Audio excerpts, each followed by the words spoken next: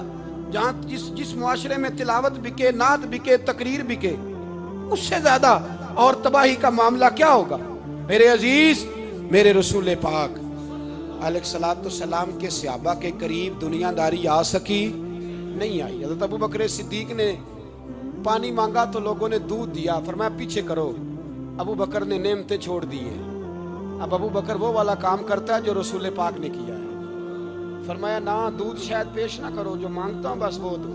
حضرت ابو بکر صدیق نے بڑے مالدار تھے.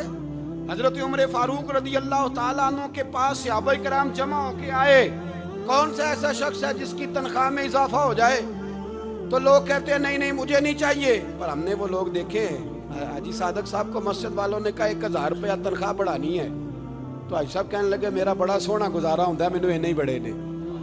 حضرت سیدنا عمر فاروق رضی اللہ تو صحابہ کٹھے ہو کے گئے. کہنے لگے عمر حضور کے زمانے میں بظاہر غربت رہی، جناب صدیق اکبر کے زمانے میں غربت، اب تو بڑی ریل پیل ہے، بحرین سے لاکھوں کا مال آتا ہے، آپ کو بڑے بڑے سفیر ملنے آتے ہیں، پر آپ وہی پرانا کرتا اور وہی طامت جو کئی جگہ سے سی آپ نے کئی جگہ سے پھٹی. اور حضرت عمر ایک دن عید کی نماز پڑھانے گئے تھے تو ننگے پیر ہی چلے گئے.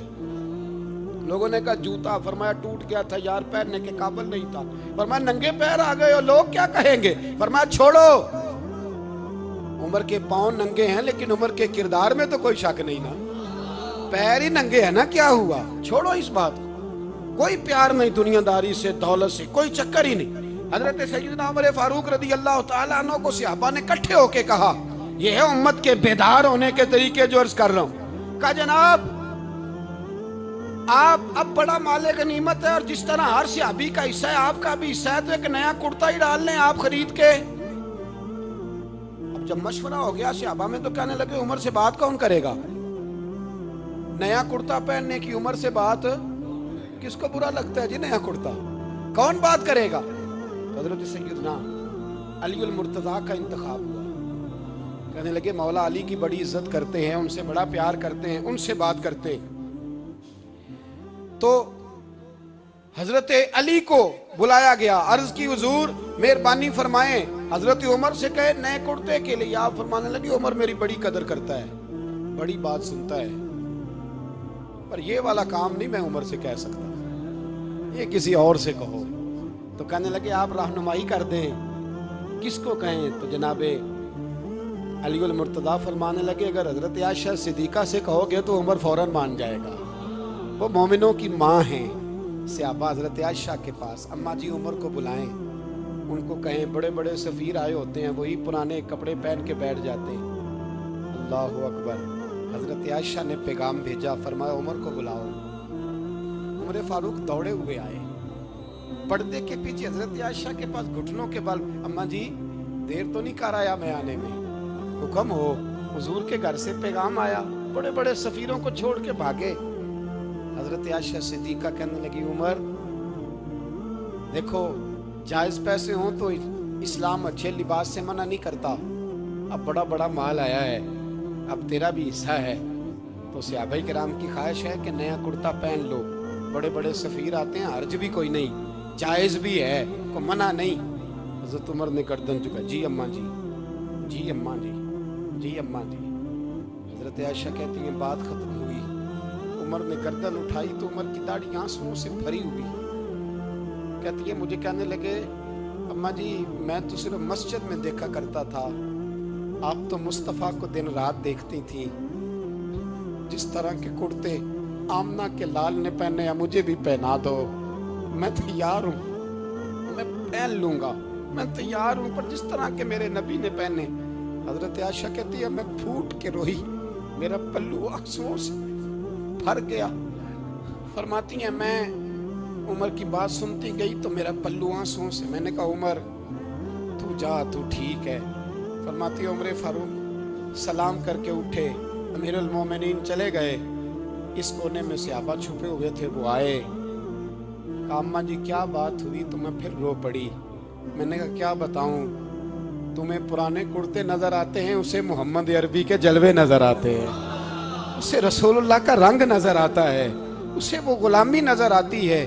عمر کو دنیا سے پیار، اور دنیا سے پیار نہیں تھا، دعا پتہ کیا تھی؟ یوں جھولی اٹھا کے اللہ مرزقنا شہادتن فی سبیلک وجعل موت فی بلد حبیبک، اللہ عمر کو بسترے والی موت نہ دینا، موت شہادت کی دینا، پر میں میدان میں جا کے نہیں مرنا چاہتا، مجھے رسول اللہ کے شہر میں موت چاہیے، باہر جا کے نہیں، یہی میدان لگے مدینے میں، یہی موت آئے، اسباب بنا، میں مدینہ بھی نہیں چھوڑنا چاہتا۔ وہ بھائی ان لوگوں کو نہیں پیار تھا۔ جناب صدیق اکبر کا وصال ہوا تو زہر کے اثر سے، وہ جو آپ کو زہر لگا تھا، بعض مفسرین نے لکھا ہے کبھی کبھی وہ جو سانپ نے ڈسا تھا تو کبھی کبھی اس کا اثر آتا تھا، بس اللہ نے شہادت دینی تھی کبھی کبھی، ورنہ تو بڑی شفائیں تھیں۔ حضرت عمر شہید، حضرت عثمان، جناب علی، امام حسن، امام حسین، علی اکبر، علی اصغر، حضرت عباس، حضرت سعد بن معاذ، حضرت امیر حمزہ، مصعب بن عمیر۔ میرے محبوب نے تو لسٹ بنائی شہیدوں کی، لسٹ بنائی شہیدوں کی، شہادت سے پیار کیا رسول اللہ صلی اللہ علیہ وسلم کے غلاموں نے، پیار کیا شہادت سے، اسی لیے تو کافر اٹھ نہیں سکا کہ شہادت سے حضرت سعد بن معاذ رضی اللہ تعالیٰ عنہ کو زخم لگ گیا، جنگ سے زندہ آ گئے لیکن زخم ہے، رو کے کہنے لگے محبوبہ سارے شہید ہو گئے، میں ایسے ہی رہ گیا۔ حضور نے فرمایا نہیں، رب تجھے بھی شہادت کی موت ہی عطا فرمائے گا۔ اسی زخم میں پردہ ہو گیا۔ میرے بھائی حضرت عمر بن جموح رضی اللہ تعالیٰ عنہ 4 بیٹے لے کے احد کے میدان میں آئے، کہا محبوبہ میرے 4 ہی تھے، میں سارے لے آیا ہوں، سارے ہی قبول ہیں؟ میں ٹھیک ہے، پھر خود بھی زرہ پہن لی، ایک ٹانگ سے لنگڑے تھے، ٹانگ چھوٹی تھی۔ حضور نے فرمایا تو نے کیوں لباس پہن لیا ہے؟ کہا حضور میں نے بھی تو جہاد پہ جانا ہے نا۔ حضور نے فرمایا تیرے 4 بیٹے جو جا رہے ہیں، تو کہا یا رسول اللہ کیا لنگڑے جنت میں نہیں جا سکتے؟ حضور لنگڑے اللہ کو قبول نہیں، میں نہیں جا سکتا۔ میرے نبی پاک صلی اللہ علیہ وسلم نے فرمایا نہیں، جنت تو تیرا انتظار کر رہی ہے۔ کہا حضور پھر میں بھی جاؤں گا، بچے جائیں گے تو میں بھی جاؤں گا۔ ایک بی بی احد کے دن 3 سال کا بچہ لے کے گھر سے نکلی، بیبیوں کو کہتی ہے میرا خامد بھی بدر میں شہید ہوا، بھائی بھی اور باپ بھی، آج حضور نے پھر بلایا ہے، دل کرتا تھا کوئی جوان بیٹا ہوتا تو میں پیش کرتی، پر اب میرے پاس یہ 3 سال کا ہی ہے۔ بچہ لیا مدینے میں مسجد نبوی میں، حضرت بلال سے کہنے لگی 2 منٹ حضور کا دیدار چاہیے۔ نبی پاک آئے، کیسے آئی ہو؟ کہنے لگی محبوبہ میں شہید کی بیٹی، شہید کی بہن، شہید کی بیوہ ہوں، میرے پاس اب جوان تو کوئی نہیں، یہ 3 سال کا ہی ہے۔ حضور نے مسکرا کے فرمایا یہ کرے گا کیا؟ کرے گا؟